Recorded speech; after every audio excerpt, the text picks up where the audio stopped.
ใช้หูอีกคนสวัสดีตอนเช้ามื้อนี้มาเจอกับ2ตัวโยย2ล้อพาเลาะกับออโต้น้อยพาเพิ่น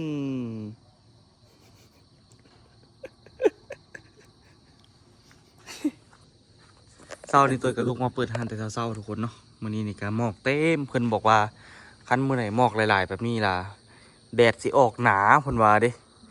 ก็บ่ฮู้กันมาท่าเบิ่งแต่ตัวกับเบิ่งทรงๆคือสิแดดออกอีหลีมื้อนี้เพิ่นว่ามื้อใดนั่นนี่แหละมันแดดออกเพิ่นว่า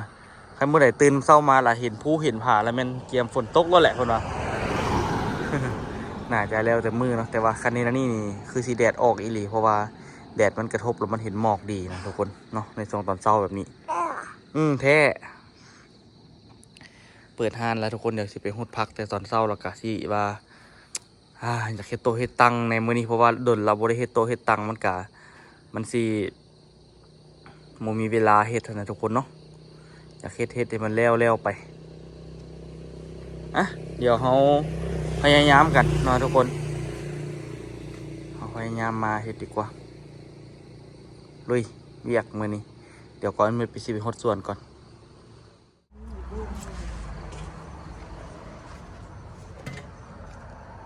มันจัดสิใส่อีกว่าหั่น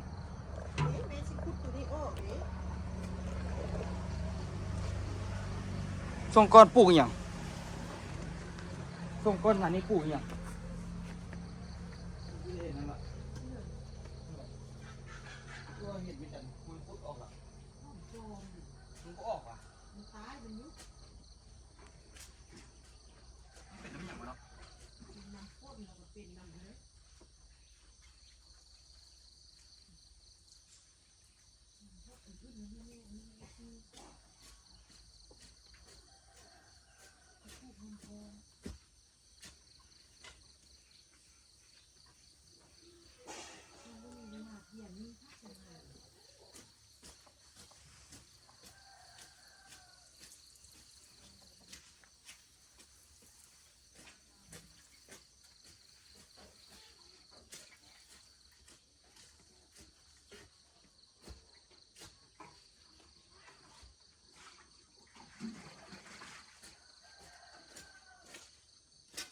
แต่นี่ก็เป็นเวิร์กนี่เนาะเป็นน้ำหุ่มโคตรหัวเนาะ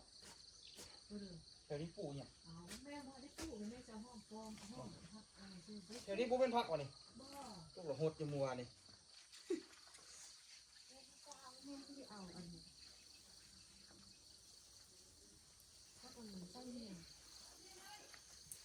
หดพักตอนเช้าทุกคนแล้วตอนเช้านี่ก็หดมันก็เขาดีดอกโหมันมีความชุ่มชื้นจากเมื่อวานอยู่มื้อนี้แดดสินักเลยมื้อนี้เนาะ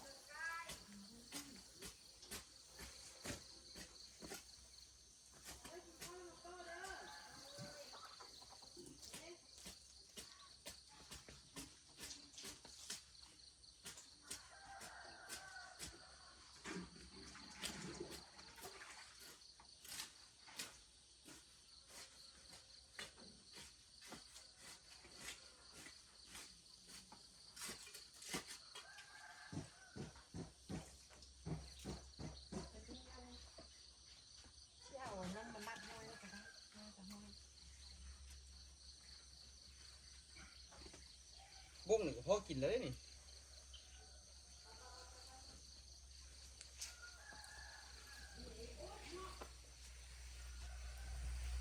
เนี่ยโอเคออกว่าเนาะ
ดีแล้ว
เนี่ยขึ้นมาเราเป็นอันนี้เนาะนี่คือกันเห็นแทนที่สีงามเลยครั้งแล้วละโซสีแล้วเนื้อแตกย้อน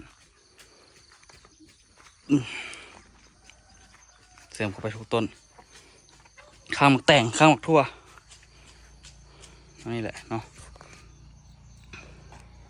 คุณดิพามขึ้นไปแล้วก็ได้กินเนาะหลายอย่างเลยตอนนี้ก็เบิ่งสภาพละเครื่องแบบหกขนาดก็เลยว่าซีเมนต์อันนี้นำซีเมนต์พวกนี้ออกเป็นลุมเบิดสิออกเบิดเกี่ยมนะทุกคนเนาะเกี่ยมเบิ่งให้ห้านมันกว้างกว่านี้เพราะว่ามันแคบโพดตอนนี้นี่เนาะไป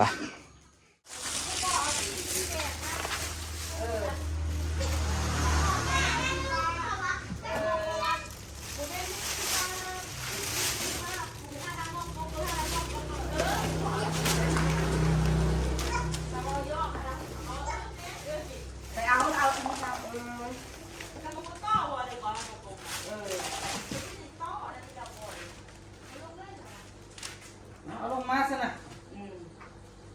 บัวมันจะงาม ไปเข้าเสื้อกับเนื้อกับเนื้อมันงามมันบอก แล้วมันเนี่ยส่วนดังเลยไม่ใช่ข้างมันอยู่ด้วย มองหาประเภทเนาะ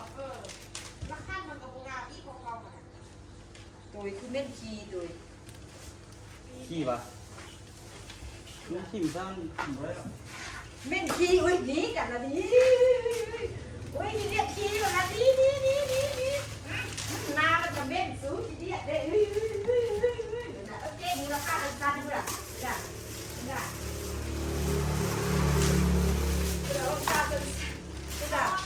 จ้ะ เนาะอีกแต่แล้วใช่เลยนะเนาะ ห้าแค่ไปเริ่มต้นมันนะ นมอันนี้บ่ได้เอาหรอวะอูบ่ได้ใส่หรอวะ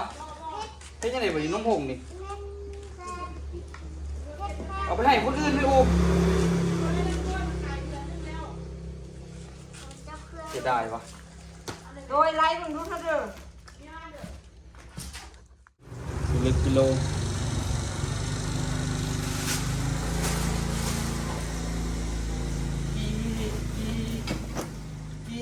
กีด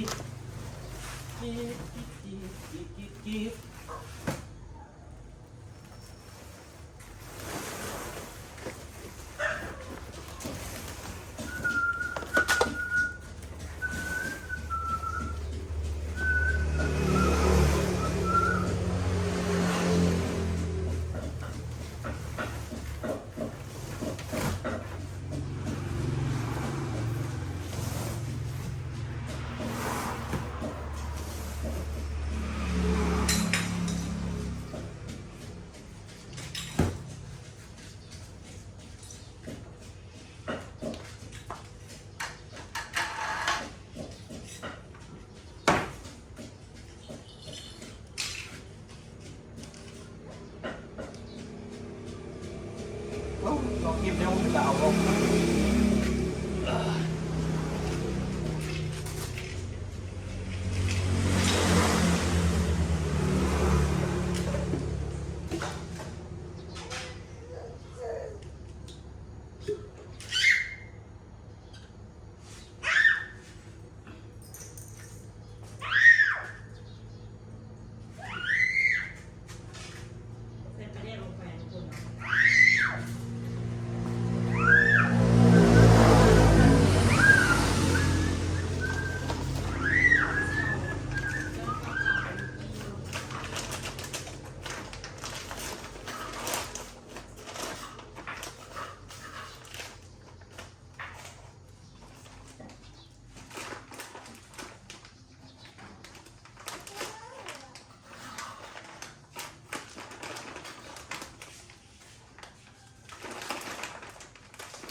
ดึงอ่อนค่อยดู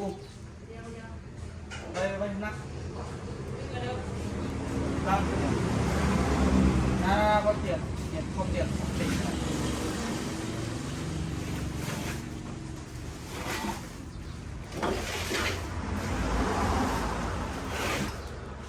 เวียนมันดิเตะไปเกี่ยว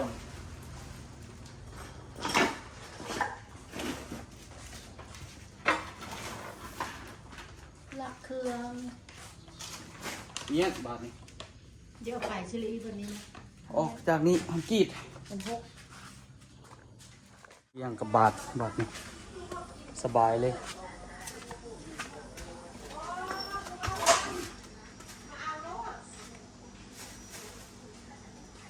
จริงจังหรือเปล่าก็เอากลับไป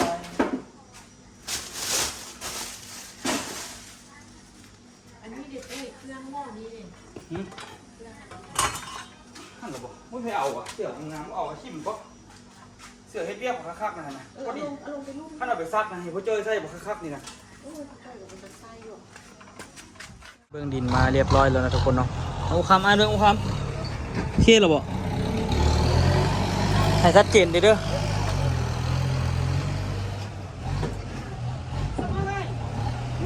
อ่านออกเสียงไหม มันไม่สุกเนาะอายุเนาะเอ้ยไม่สุกดีนะ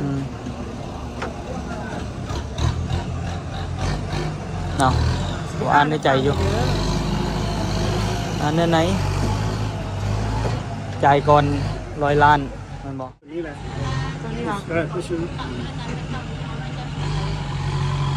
เป็นรายการหนึ่งของโลก เป็นกล้องนี้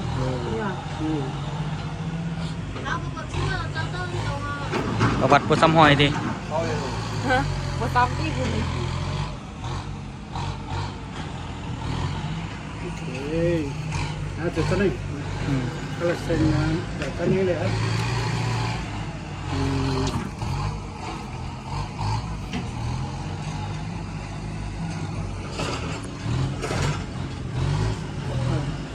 ออฟเป้หรอ เซ็นไปที่ออที่เป็นตัวชิ ออฟเป้ไปยัง เซ็นก็เบจะเซ็นแต่ตอนนี้เบ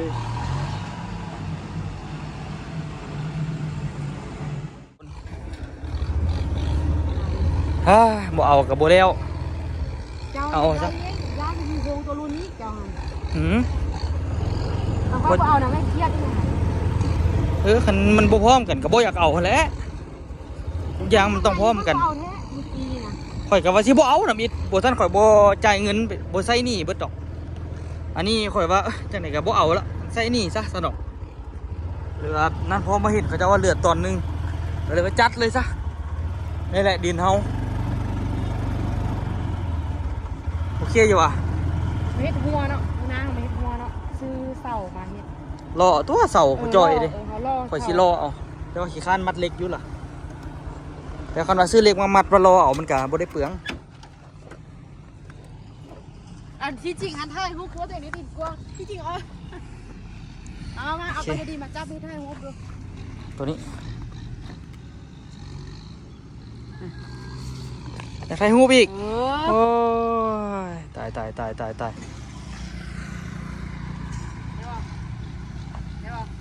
ตอนนี้ว่าเอาเห็นให้มันเห็นรักนี่ไหมเอามาพี่แม่มายืนบนรักพี่น่ะ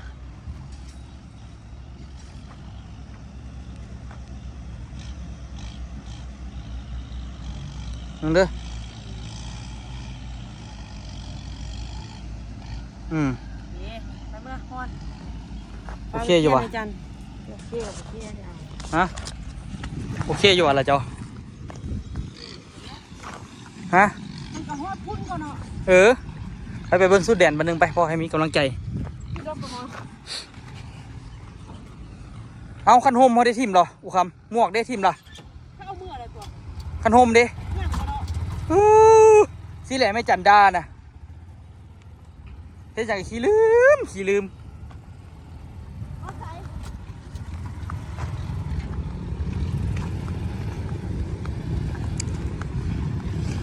เมื่อกี้นี่มีคนที่มาเอาวะดินเฮา เข้ามาเลย แมน อ๋อไก่อยู่เลย อุคำเมื่อกี้พอตู้น่ะที่มาเอาดินของก็เมื่อกี้นี่ เออไม่ได้รักนี่แบบตัวสาวนี่อยู่ ฮะ ตัวพุ่นว่ะ เดแต่รักนี่เดรักแดงนี่หาตัวนั้นรักตัวนั้นมาหาตัวนี้ยังบ่ได้ใส่รักเทื่อนี่นะ ตัวนี้เนาะ แต่รักอันนี้ไปหาตัวนั้นอีก ทานได้ละเนี่ย นะครับไปเอาคันโฮมไปเอาหมวกไปเมียนแล้วบ่ไปโหตัดสินใจเอาก็บ่ได้ทุกคนเลยเดี๋ยวสิพาไม่จัดมาเบิ่งอีกบัดหนึงก่อนว่าสิเอาตัวใดแท้ หาเงินเฮ็ดปั๊มน้ำมันแบบนี้ โอ้บ่ได้เด้บางทีธนาคารเขาจะอนุมัตินี่ก็สิได้เอาแท้ก็ เขาอยากเฮ็ดปั๊มน้ำมันซื่อๆเลยตอนนี้เครื่องก่อสร้างมัน แหน่ มันเครื่องคันเฮ็ดปั๊มน้ำมันนี่ ผมคิดข่อยอีกได้บ่น้ำมันนั่นก็ได้ ความคิดกูบ่ได้ว่าอันนี้เราบอกมัน ไปเล่นไปเอาไปข่อยอยู่รถท่าหมวกของคันโฮมคันว่าเฮาน่ะได้ใบอันนั้นแล้วล่ะเฮาไปเฮ็ดไปครอบท้องก่อนแต่งเราก็ได้ปักลายหาเงินมาดิอุคำเว้ยใจายแต่ครึ่งหนึงทุกคนมีเวลาแต่แป๊บเดียวนึงมีเวลาเพื่อนให้เวลาสุดๆมา2 เดือนครึ่งมันวะนี่อะไรที่หาได้บัดนี้ขายนั่นขายดีบางทีรถดีกับสิปิวรถคันนี้นี่นะแท้ก็ทุกคนบางทีสิได้ปิวแท้ก็รถจักรคันนี้ปิวรถนะเอามาเป็นเอาเปลี่ยนทรัพย์สินให้เป็นทุนเนี่ยบอกคุณเสียเอาเงินมาแต่ทรายร้ายปะนั้น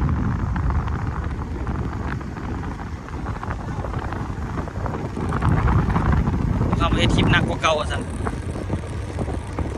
งอกก็ลืมขั้นโฮมก็ลืมขั้นบุท่วงแล้วมันเซ็ตกูคำถึงดาอีกบันหนึ่ง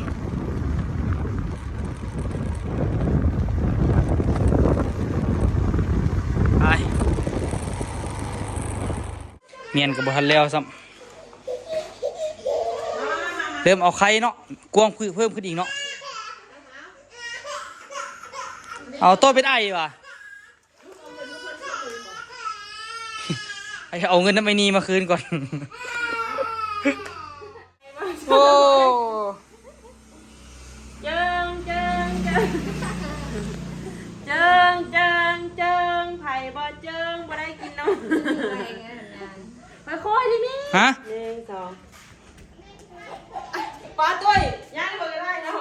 เบิ่งเด้อ ฮะถามไม่เอาตอนลูกอะนะเอาตอนลูกอะนะ ไอ้ดิ สคูลมาแล้วก็สิออกไปเบิ่งดินเนาะเพราะว่าตัวเอาตอนนี้แล้วก็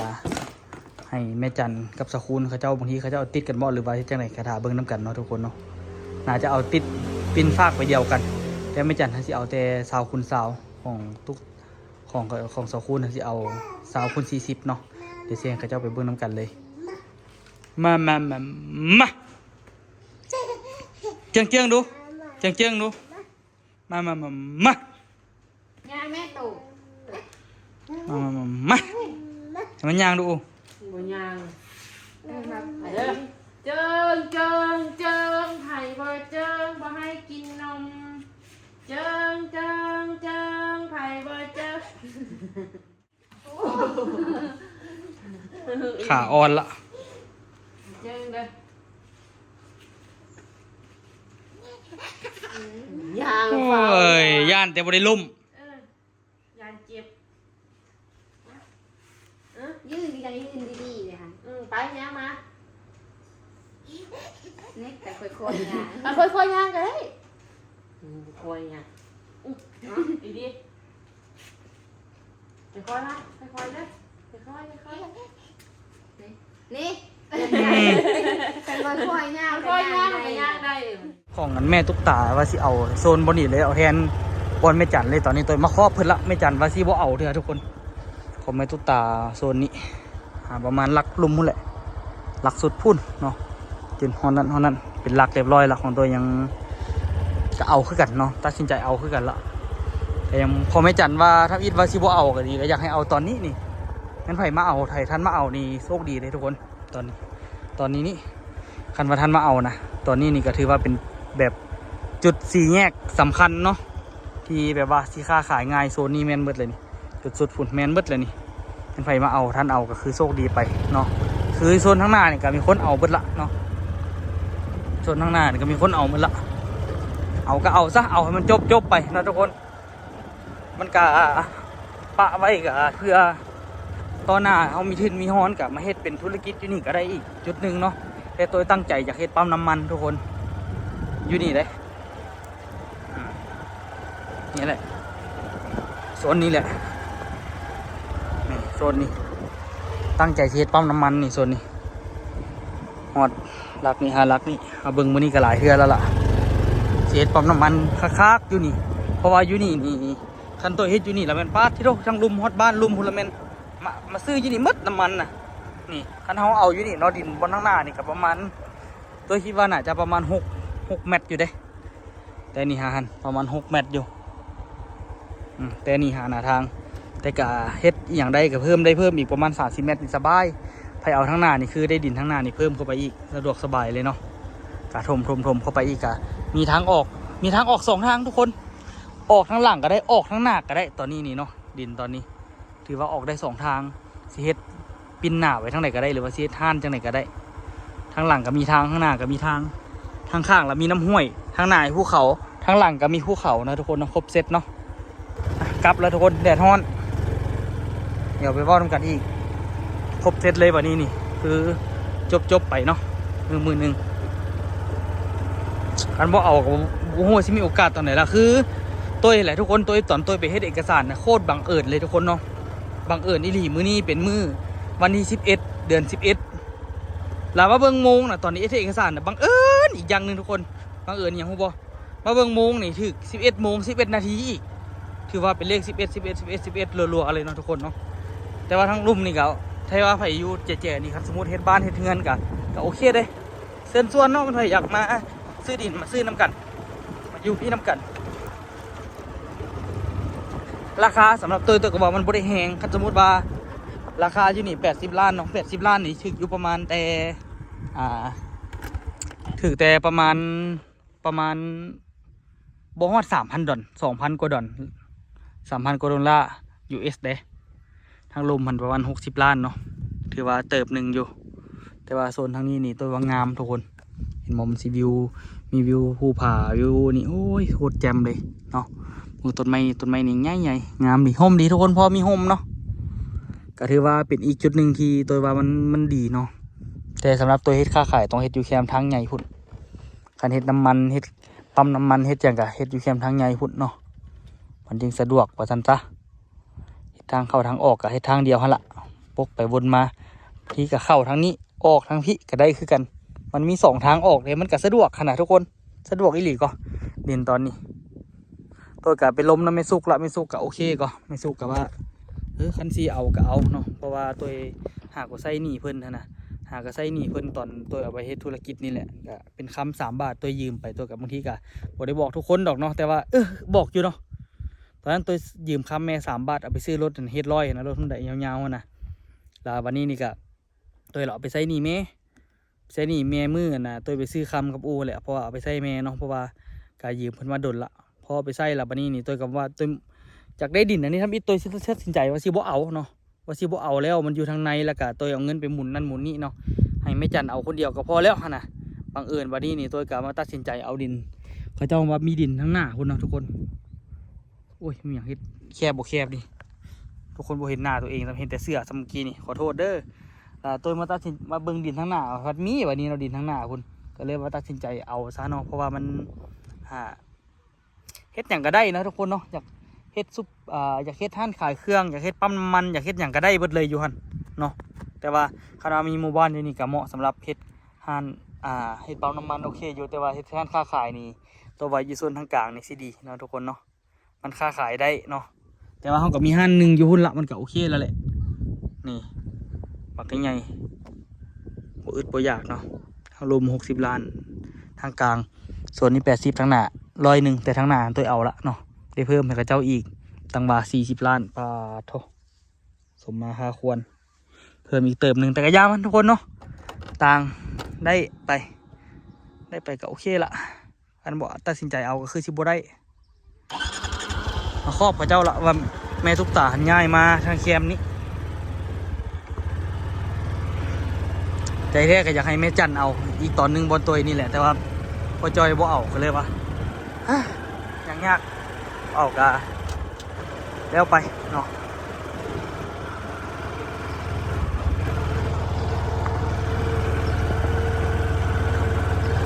ตัวมาครอบกันละเพื่อนก็น่าจะกลับแล้วบอล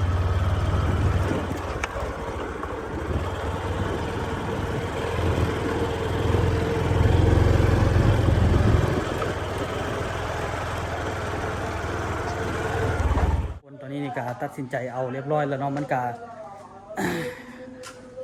ใช้เวลานะทุกคนเนาะตัดสินใจได้เอาแล้วก็จัดเต็มที่เฮ็ดให้มันเต็มที่แล้วก็พอบางทีได้ทุนได้ฮอนมาแล้วก็สิเฮ็ดมีแนวเฮ็ดอยู่ทุกคนมีแนวเฮ็ดหลายแนวอยู่เต็มอัญญะแนวเฮ็ดแต่บ่คือบ่ยากเลยเนาะแนวเฮ็ดธุรกิจแนวคิดออกมาหลายป้าทุกเครื่องก่อสร้างนี่อาจจะบ่ทันเกิดซ้ำเพราะว่ารู้สึกว่ามันต้องใช้ขึ้นหนักแน่แล้วมันก็ไอ้ที่นี่แหละบ่มีประสบการณ์ด้านนี้เนาะมันบ่ได้เริ่มขายมันกับต้องได้ไปหามาเริ่มขายเองนะมันเลยแบบจักซีจังใดดีนะเขาบ่ได้ฮู้ราคาตลาดมันแท้ๆเท่านะทุกคนแรกๆก็อยากยุ่งแน่เนาะทุกคนแต่ก็สิพยายามเนาะก็มีโอกาสนี่ก็ตัวคือตัวว่าเนี่ยปั๊มน้ำมันนี่ก็อาจจะเป็นไปได้อยู่แต่บ่ฮู้สิได้ใช้งบหลายปานใดคันว่าเฮ็ดได้นี่ตัวอยากได้แค่ประมาณ2ตู้เนาะตู้นึง2ตู้นี่แหละคิดว่าได้คันว่าเป็นไปได้หั่นน่ะคันว่าก่อสร้างแน่เอาน้ำมันมาแน่บ่ฮู้ว่าสิใช้งบเบิดเท่าใดหลักๆก็เอกสารนั่นแหละนะทุกคนเนาะเฮ็ดปั๊มน้ำมันเนาะมันก็หลายแนวอยู่เอกสารก็พอได้อยู่หรอกยังเสียเล่มาเอายังเสียเล่บ่ได้ไปเวียกแล้ววะคอยนำบัดนึงยังปรึกษากันด่วนอยู่บ่ฮู้ว่าสิเอาหรือบ่เอาตัวนี้ยังสองคิดสองใจอยู่เสียเล่สิไปเอาพาไปเอานาบุญนี่บ่ได้ไปเอาเทื่อบ่ได้ไปหลงป่าย้อนมาเล่ไปให้หนึ่งเคยลง นะ 2 คืน ไม่อยากซื้อแล้วนะไปหลงปลาด้วยนะ ลง2 คืนตัดหญ้าครับทุกคนเอาเป็นยังไงก็ฝากทุกคนเป็นกำลังใจให้เด้อตอนนี้นี่อ้อยอาชีพอีดีต้องได้ไปคืนพระเจ้าให้มันทันเนาะทันเวลาแต่ว่าคันว่าไปบ่ทันเวลาเนี่ยเขาจะทีได้คิดไรดอกเพิ่มอีกหลายเติบก็ทุกคนอีกต้องมา20 ล้านคนนะคันใจตับกำหนดบ่ได้เนาะหยุ่งอยู่ต้องได้เล็งหาเงินให้ทันเวลาเนาะเป็นยังไงฝากทุกคนเป็นกำลังใจเด้อสำหรับคลิปนี้บ๊ายบายทุกคนสบายดี